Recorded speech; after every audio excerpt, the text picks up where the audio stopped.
over $6 billion in assets. This is an important message for everyone with a computer. That's a message I wanted to bring here today at NASDAQ. It's a dangerous place on the internet. Don't be easy prey. If your IT support is not vetted, then you should forget it.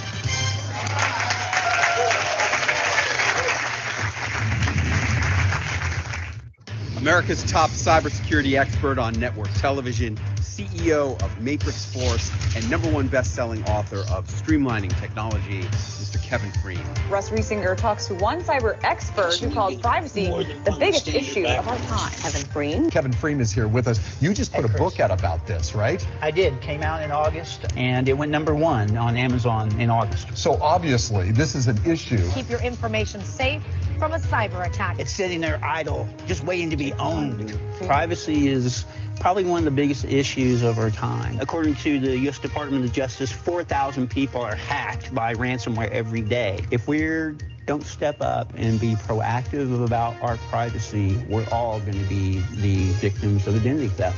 You see, I created the Delta method for streamlining technology and offering a better customer experience. So have the courage to increase your understanding of cybersecurity. Take action on what you learn. You don't want random unknown IT guys. You want Matrix Force. We protect over $6 billion in assets. This is an important message for everyone with a computer. That's a message I wanted to bring here today at NASDAQ. It's a dangerous place on the internet. Don't be easy prey. If your IT support is not vetted, then you should forget it.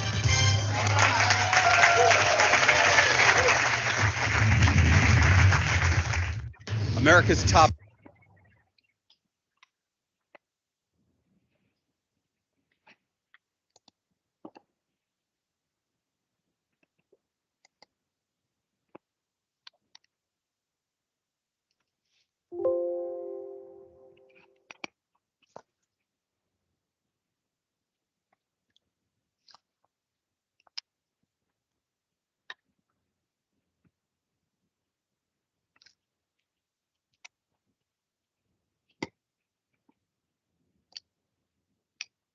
All right, good morning, everyone. Hey, I'm Kevin Fleming. This is another monthly event to educate the public about the perils of ransomware, identity theft, and cybercrime. You know, 80% of cybercrime really comes from having weak passwords or stolen passwords. MFA is often thought of as something that is the answer to prevent identity theft and all cybercrime, but few people really know what it is. Think it's costly and time consuming and really unnecessary. And hopefully we change your mind on all of that. The reality is cybercrime is a $1 trillion industry. It could even be as much as 10 times that. I got it. You're too busy. The stuff isn't necessary. The government will protect us. Well, the reality is no. There is no Geneva Convention for cyber warfare. Everything is usually outside the jurisdiction, and law enforcement doesn't have time for cybercrime. And what it really comes down to is you're not protecting you, you're protecting everyone around you, your family, your friends, your staff, your customers, and your vendors. So thank you for following along and listening and learning a couple of things as we all help protect American business. For those of you who don't know me, my name is Kevin Fleming. My life has been defined by physical handicaps and life's tragedies, yet all of these hardships have really been the secrets to my success. I was born 6 weeks premature and didn't look like other kids and didn't have all my fingers. Had a real curiosity for how things work in life, and particularly about why things changed and how people dealt with that. Even though I only have 8 fingers, I learned to type over 150 words a minute and went on to be the first in my family to go to college, and eventually started doing technology projects for Fortune 500 companies. And even though they were large firms, they really didn't have a process for effectively dealing with change and actually having business improvement. So I invented the Delta method, saving over $3 billion for all the companies that I've worked with all these years. My wife had a stroke when we were very young, and she was totally paralyzed on the right side and had to learn to walk and talk and read and write. And so I came back to Oklahoma and found that businesses were basically being robbed by people that were just selling the latest technology fad and then billing for hourly time to learn at the customer's expense. So in 2003, I invented and trademarked vetted managed IT services, which of course led the way for the whole managed services industry. I followed that up with, unfortunately, by 2015, there were 1,500 businesses in Oklahoma that were being captured and robbed by ransomware. And so I got together with a dozen other cybersecurity experts from around the world, and we wrote the bestseller Easy Prey. From there, I was invited to speak on stage at Harvard, and it seemed like it really wasn't enough. And so you may have seen over the years my segments on identity theft and ransomware on national TV news.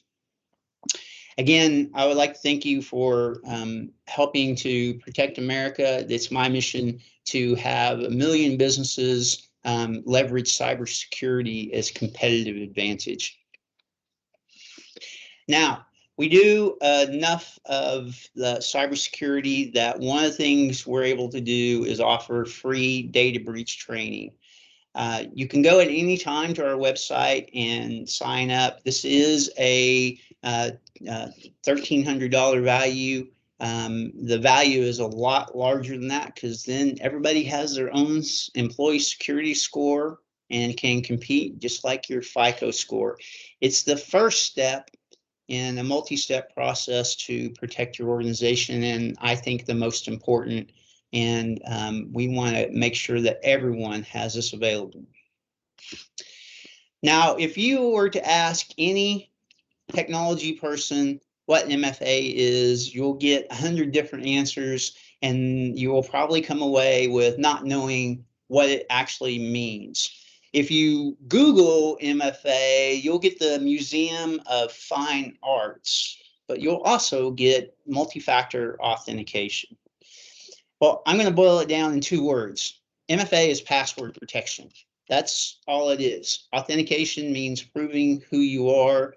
When you have multiple, that means it's something you know. Hopefully it's your password, and something you have, just like the picture, it's your phone, you have an app, or maybe it's even just like your ATM card when you use your PIN code. So a lot of people think it's really tough and difficult and takes a long time to set up and use. I'm going to demonstrate that none of that is true, and you can be up and running in less than 2 minutes. Multi-factor authentication provides more security for your business. Here's how you set it up. When you sign in, you'll be prompted to provide more information. Select Next. From the drop-down menu, choose Mobile App, then choose how you want to sign in with your mobile app. Choose Receive Notifications for verification to authenticate directly from your mobile app, which may include fingerprint authentication. Or choose Use Verification Code if you would rather enter a new verification code each time you authenticate. Then Set Up. Now you'll need an app on your phone to continue, but leave this window open on your computer. On your phone, select your device's App Store. Search for the Microsoft Authenticator app. Select it, install it, then open it. Complete the wizard and select the plus sign to add your account. Choose Work or School Account, accept the required app permissions, then scan the QR code on your computer. Once the account has been added, select Got It, and then return to your computer. Select Next, then Next again, and return to your phone. Make a note of the code. On the computer, enter the code, then select Verify. Enter a backup phone number like your office number. Select Next, then Done. The next time you sign in, you'll be prompted to log in using your device.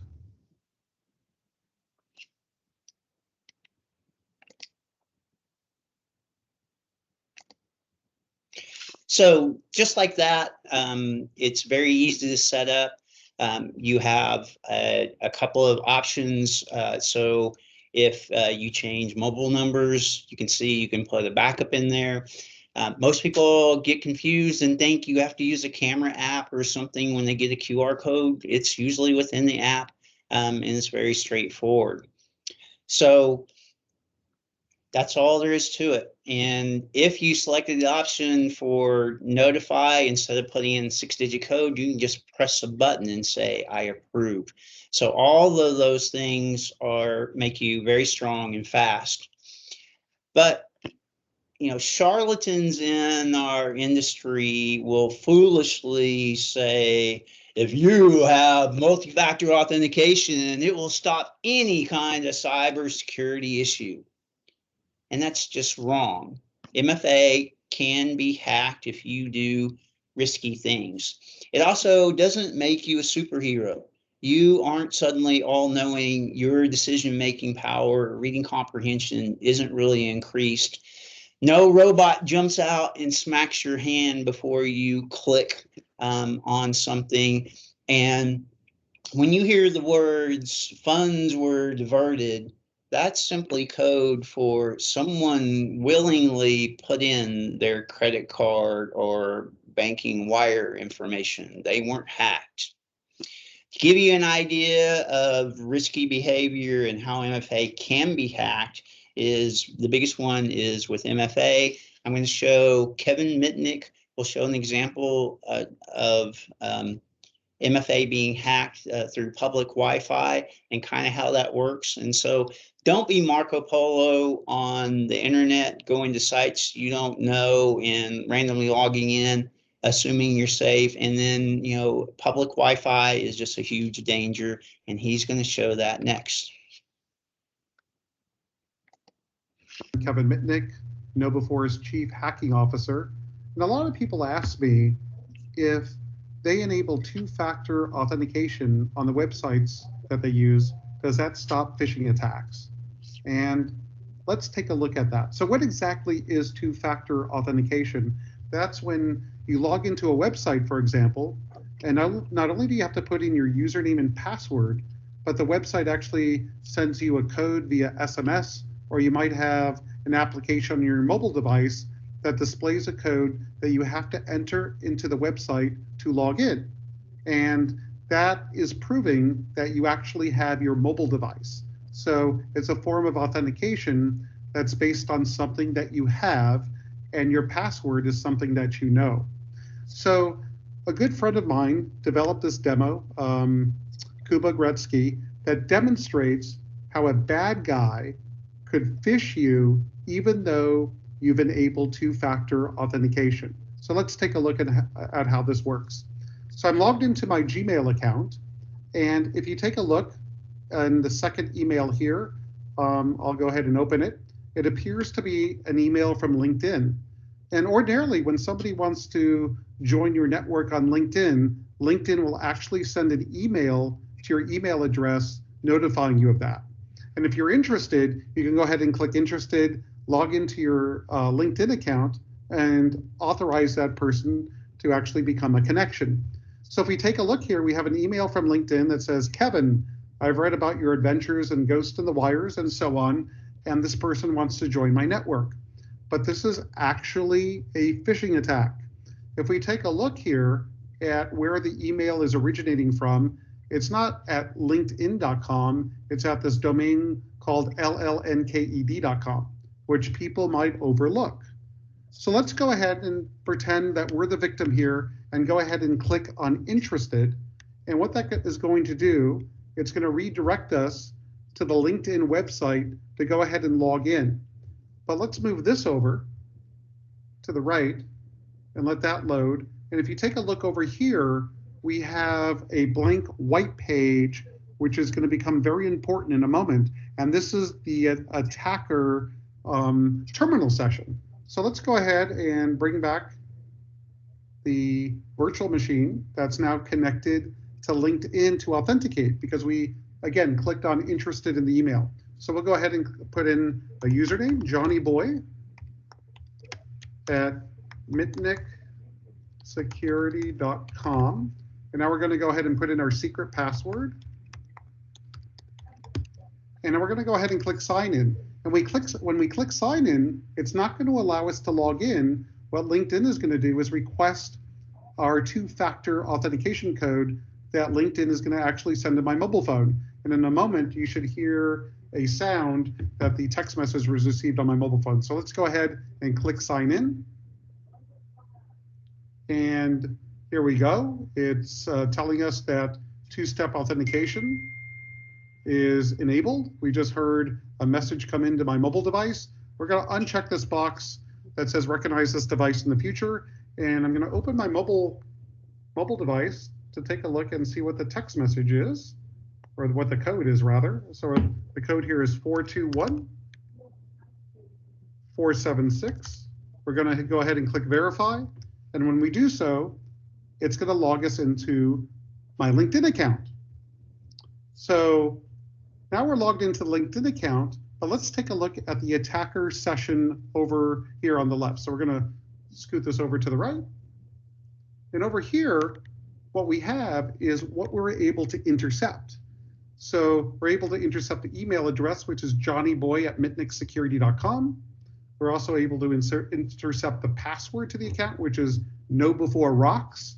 And over here, this is not the actual 6-digit code that was intercepted, because you can't really use the 6-digit code again, the second factor. But what we're able to do is intercept the session cookie. And if you're able to steal the session cookie, or if rather the attacker is able to do so, they don't even need your username or password or second factor code. They could simply load the session key into a browser and they actually become you. So let me show you how this works. We're going to highlight the cookie. We're going to copy it to the clipboard, and then we're simply going to open up Chrome in incognito mode. And incognito mode just means with privacy. So now we're going to go to the real LinkedIn website.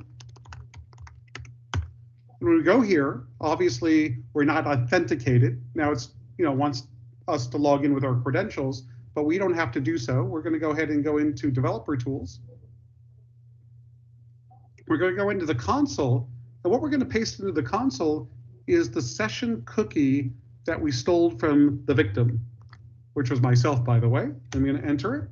I'm going to go ahead and close the session. Now, all I simply have to do to be logged into the victim's account with their session cookie is simply hit refresh now. So I hit refresh, and here we are. We've logged in, or rather hacked my own account. So will two-factor authentication actually stop phishing attacks? Well, you can see that the answer is simply no. So what do you need to do to protect your organization? Well, of course, you need to have user education and training. That's a no-brainer. But you also have to conduct simulated phishing attacks, so you can inoculate your users against this type of risk. And more importantly, you have to stop, you have to look and think before you click that link.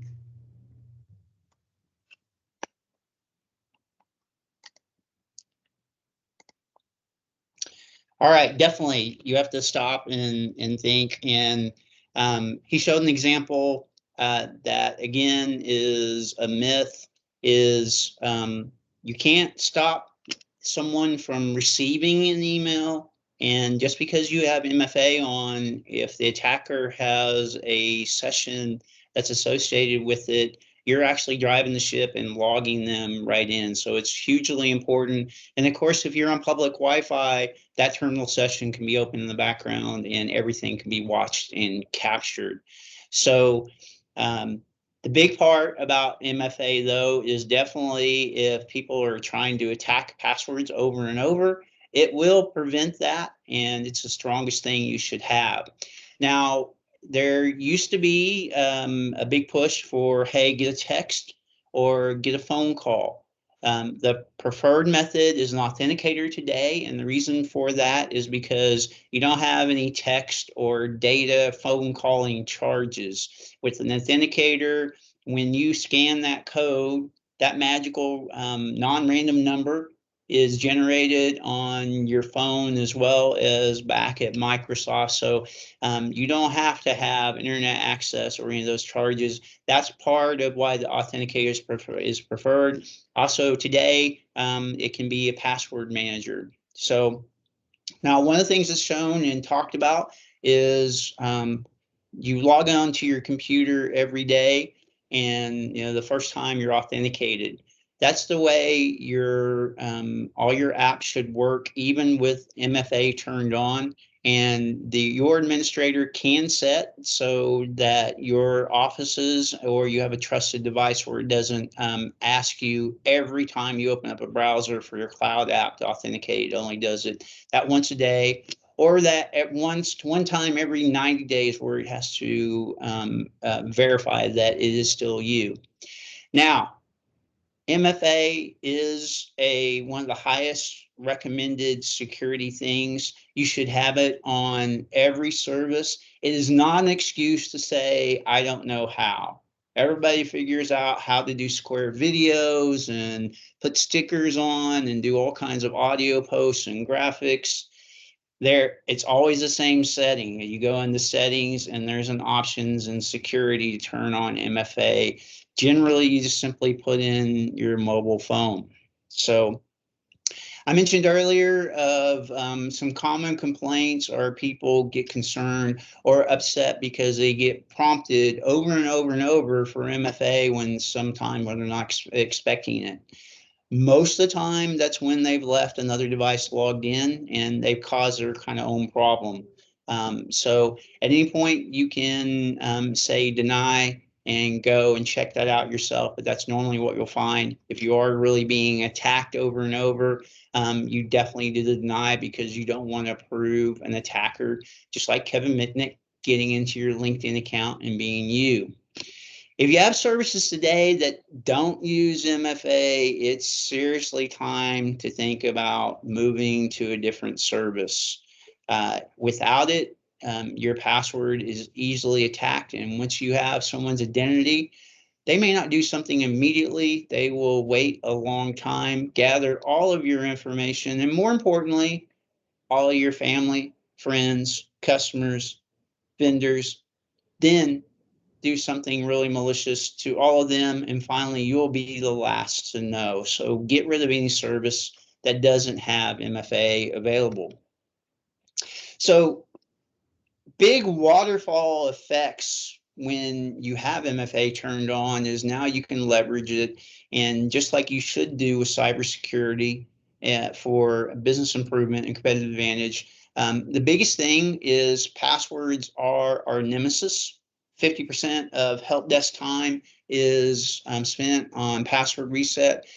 More than 50% of people's frustration time are waiting for IT to help you with password resets, or just getting hold of that, or the frustration and humiliation of forgetting your password. Another free thing, once you have MFA enabled, is you can have a password reset portal, and you can securely reset your own password, since you have multiple ways to verify that it is you.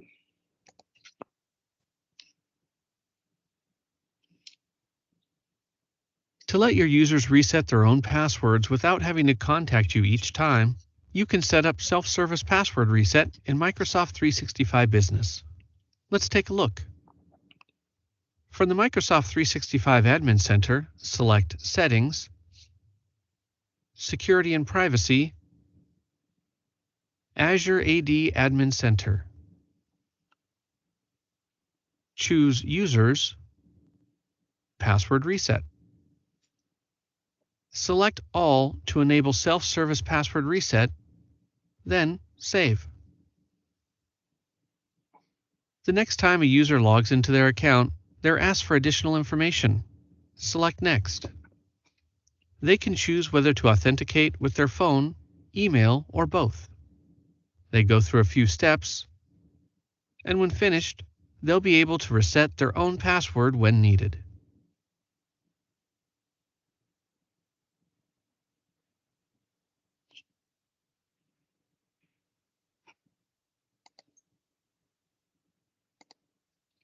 So yeah, it's really that simple. If you forget your password, you can go to that site, and since you have your phone number, email, you can, the administrator has that set up so you can authenticate yourself. The one setting that wasn't shown that is a recommendation today is to add some security questions. Don't do the simple ones like, what's your mother's maiden name, but some things that they can fill in that are unique. That makes that even stronger, so that there's no way to intercept, the password reset email, for instance. So now the last thing I like to do is the whole practical password advice. Everybody forgets their password. You're all easy to figure out. Everybody starts their password with a capital letter. It's their favorite hobby, family friend, color, what they do the most. There's some kind of number next that's really important. Usually it's somebody's birthday, and then it's always ended with a symbol. Well, we can start with that same kind of premise, but we can come up with our own game, and you can create your own. I call it a base, meaning maybe we have a word or phrase, a number that's not a date or anything that's public, but it's maybe something that's important to you.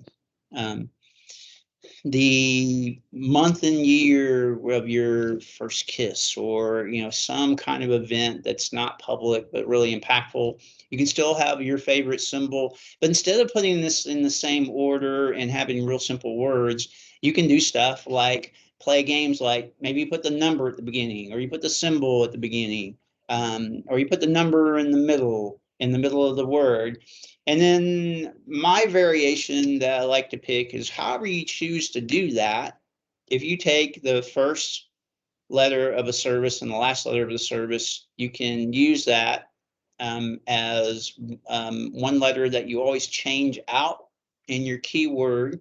And then you can go to any service, and it's not a nonsensical password that you can remember, and by the service itself. So in this case, my keyword is whale. My favorite animal. 1890 is a number I really liked from history. I chose to split that up, the first part at the beginning and the last part at the end. And I used my symbol there right before the last part. But for the word, I took, in this case, the first example, Microsoft, starts with an M, ends in a T. And so I replaced the middle letter A with that. And you can see it's the same thing as we go to Facebook and LinkedIn. I just replaced the A with the first and last letter of that service. Every password is unique. It's not something that people would relate to family, friends, all those other kind of stuff. Even if they kind of knew what my favorite animal was, maybe I change it from time to time, and all the services are different. And then if I have MFA on top of it, not only do I really know and have something I know, then I also have something with me, my authenticator, and can authenticate. Makes you really strong. Now, if everybody would simply enable this for all their services, identity theft would be really cut down. It still doesn't do anything for phishing. and people who do risky behavior are going to be hacked. It is free. People think it costs a lot of money. It's not. It's very simple and easy to use, very simple and easy to set up. If you use this, then you can go off with other business benefits and not waste time on passwords for IT and yourself.